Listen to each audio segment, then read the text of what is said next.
సేవకుడా నీ భాగ్యమెంత గొప్పది, సేవ చేయు నీ బ్రతుకు ధన్యమైనది. సేవకుడా నీ భాగ్యమెంత గొప్పది, సేవ చేయు నీ బ్రతుకు ధన్యమైనది. దేవుని ఉన్నతమైన పిలుపు, గొప్ప దర్శనం, ఆత్మల పట్ల ఎనలేని భారం కలిగి దేవుని రాజ్యవ్యాప్తిలో చివరి శ్వాస వరకు అహర్నిశలు శ్రమించి తన పరుగు ముగించిన మాదిరి గలిగిన సేవకులు, విశ్వాస వీరులు, ప్రార్థనా యోధులు జొన్నకూటి కిరణ్ శామ్యూల్ గారు. శ్రీ జొన్నకూటి బులివెంకన్న మార్తమ్మ గారికి 1970వ సంవత్సరంలో జన్మించిన శామ్యూల్ గారు 11 నెలల ప్రాయంలోనే తండ్రిని కోల్పోయారు.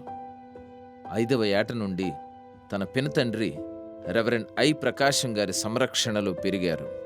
చిన్న వయసులోనే ఎన్నో కష్టాలు అనుభవిస్తూ పాఠశాల విద్యాభ్యాసం పూర్తి చేసి కఠినమైన పరిస్థితులలో తన విద్యాభ్యాసాన్ని కొనసాగిస్తూనే పినతండ్రికి సేవలో సహకరిస్తూ పెద్దాపురం మహారాణి కళాశాలలో ఇంటర్ డిగ్రీ పూర్తి చేశారు.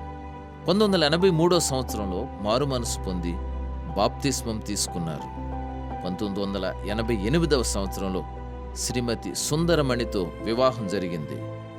తరువాత మారేడుమిల్లి ఏజెన్సీ ప్రాంతంలో వారి పెదనాన్న లాజర్ గారి దగ్గర ఉంటూ ఫారెస్ట్ ఆఫీసర్గా నియామకమైన కేవలం 5 నెలలు మాత్రమే ఉద్యోగం చేసి దేవుని సేవాశక్తితో తూర్పుగోదావరి జిల్లా అనపర్తి ప్రాంతంలో పరిచర్య చేసి 15 మందికి బాప్తిస్మమిచ్చారు. అక్కడ ఎదురైన ఆటంకాల దృష్ట్యా ఆ ప్రాంతాన్ని వీడి పశ్చిమ గోదావరి జిల్లా కలవలపల్లి గ్రామానికి వచ్చి తన మేనమామ అత్తమ్మలు రెవరెండ్ జీవరత్నం, రూతమ్మ గారికి సేవలో సహకరించి వారి చేత బహుగా ప్రోత్సహించబడ్డారు. ఆ తరువాత దేవుడిచ్చిన దర్శనం మేరకు రెవరెండ్ కె శామ్యూల్ జాన్ గారి ప్రోత్సాహంతో ఒక్కరే 1993వ సంవత్సరంలో సేవకుడు లేక ఖాళీగా ఉన్న పరిచర్యను కొనసాగించడానికి మలకపల్లి గ్రామంలో అడుగుపెట్టారు. ప్రారంభ దినాల్లో అపోస్తులు కెఆర్ డేవిడ్ గారి సంఘ విశ్వాసులు గంజి జేసుదాసు, మేరమ్మ, రాహేలమ్మ, సువార్తమ్మ తదితరులు వారికి ఆశ్రయమిచ్చారు. 10 మందితో ప్రారంభమైన సేవ దినదిన ప్రవర్ధమానమై విస్తరిస్తూ వచ్చింది. చిన్న పూరిపాకలో ఉంటూ ఒక డొక్కు సైకిల్తో తిరుగుతూ ఎన్నో కష్టాలు, అవమానాలు, శోధనలు, నిందలు భరిస్తూ దీనమైన పరిస్థితిలో సేవ చేశారు. వారి దాంపత్య జీవితంలో 2 కుమారులు, 1 కుమార్తె కలిగారు. 1999వ సంవత్సరంలో బీదలైన సంఘ బిడ్డల సహకారంతో 14 సంవత్సరాలుగా పెంకులతో కూడిన శిథిలావస్థలో ఉన్న మందిరాన్ని బాగు చేయగలిగారు. 2000 సంవత్సరంలో మరలా మందిరం పునర్నిర్మించబడి బిషప్ డానియల్ గారితో ఎక్లీషియా బ్యానర్పై ప్రతిష్ఠ చేయబడింది.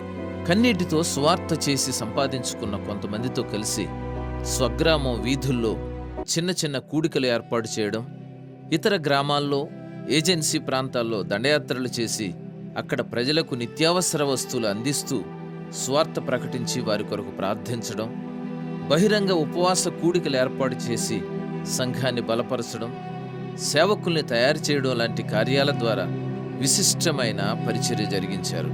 సంఘాన్ని అభివృద్ధి చేశారు. 2011వ సంవత్సరంలో దేవుని దర్శనాన్ని బట్టి ఆర్థిక స్తోమత, శక్తి లేకపోయినా గొప్ప మందిరం నిర్మించాలనే తపనతో పాత మందిరం పడగొట్టి పక్క స్థలంలో వేసిన చిన్న గుడారంలోనే ఆరాధన, ప్రార్థనా కార్యక్రమాలు జరిపారు.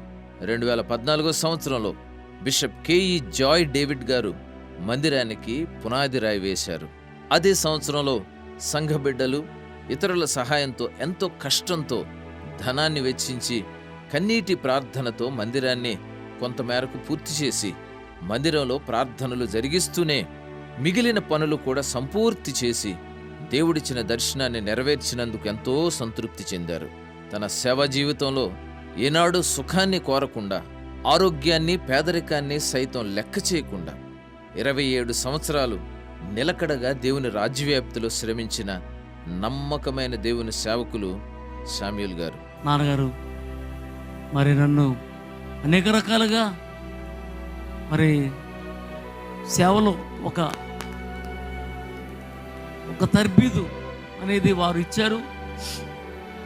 ఆయన నాకు స్ఫూర్తి, ఆయన నాకు బలం. నేను ఎక్కడున్నా ఆయన గురించి చెప్పుకున్నాను. మీ అందరికీ ఏదో ఒక సందర్భంలో ప్రతి ఆదివారం చెప్పుకుంటాను, నా పరిస్థితి ఇది, నేను పేదోడిని, నేను అల్లారం ముద్దుగా పెరిగినోడిని కాదు, నేను చాలా నిరుపేదని, పెంట మీద బతుకు కంటే హీనమైన బ్రతుకు, అలాంటి బ్రతుకుని నాన్న బాగు చేశారు. 2021వ సంవత్సరంలో మరణకర పరిస్థితుల్లో దేవుడు జ్ఞాపకం చేసుకుని తిరిగి లేవనెత్తాడు. బలహీనతలో కూడా సేవ కొరకే పరితపించారు. అందరూ వచ్చారు, చూశారు, నా కొరకు ప్రార్థించారు, కన్నీరు కార్చారు. మీ ప్రేమకు నేను ఎప్పుడు కూడా రుణపడి ఉంటాను. నా ప్రార్థనలు ఇప్పుడు, ఎందుకంటే మీరు నా బిడ్డలు.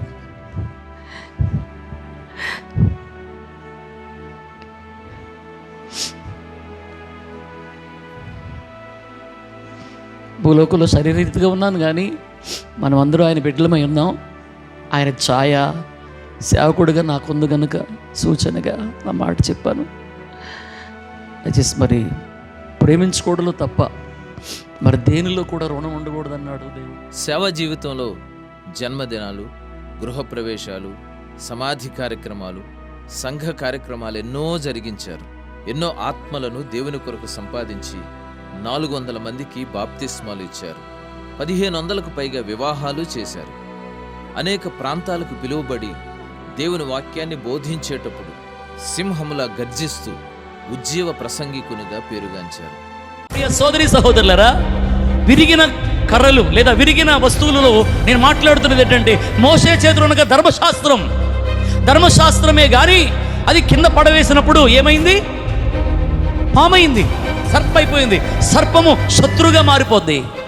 సర్పములో శత్రు గుణం ఉంది, సర్పములో పగబట్టే గుణం ఉంది, సర్పములో పాము కాటేసే గుణం ఉంది, సర్పము మనిషిని నిలువున చంపేసే గుణం ఉంది. అలాంటి సర్పము ఈ మోషే కర్ర పడేగానే సర్పంగా మారింది.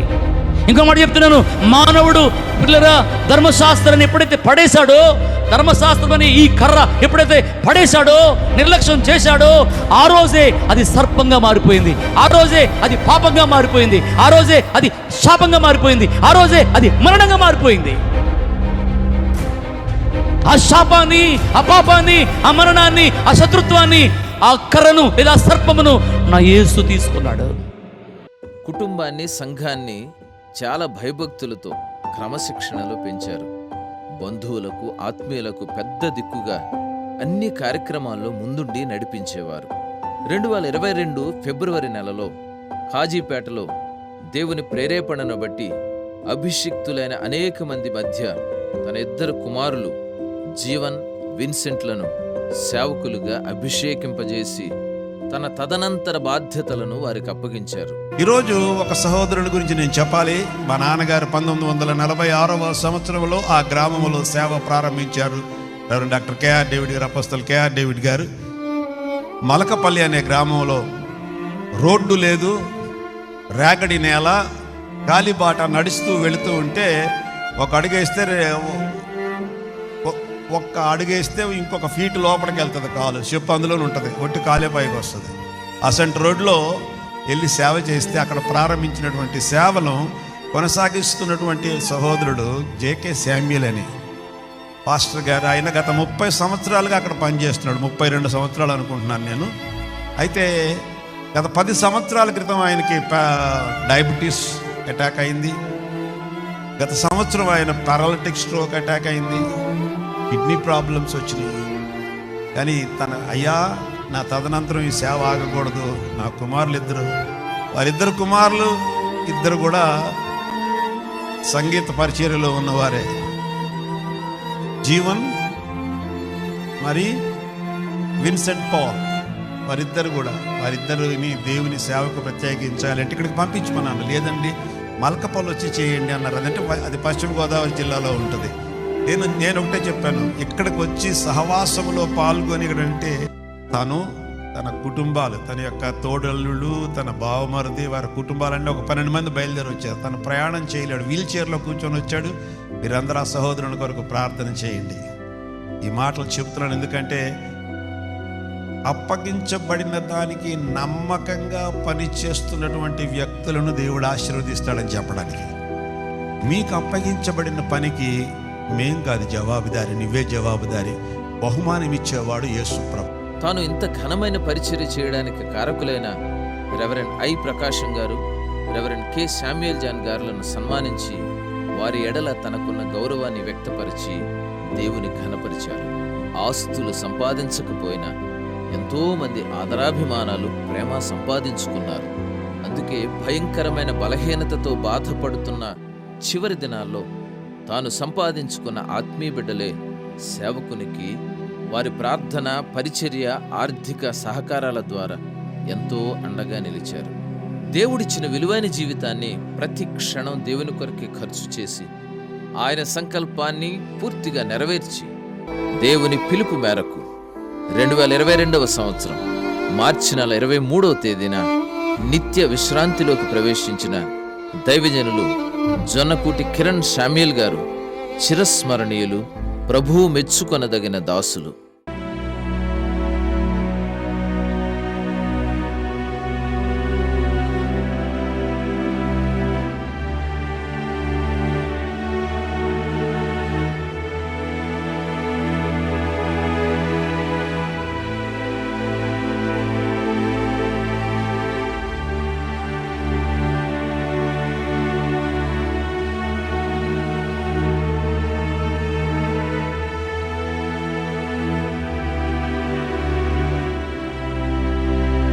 వారు విడిచి వెళ్ళిన మాదిరిని కొనసాగిస్తూ వారి ఆశయ సాధనలో వారి వారసులు, కుటుంబం, సంఘం పురోగమించడానికి ప్రభువే తన అపారమైన కృపను కుమ్మరించునుగాక.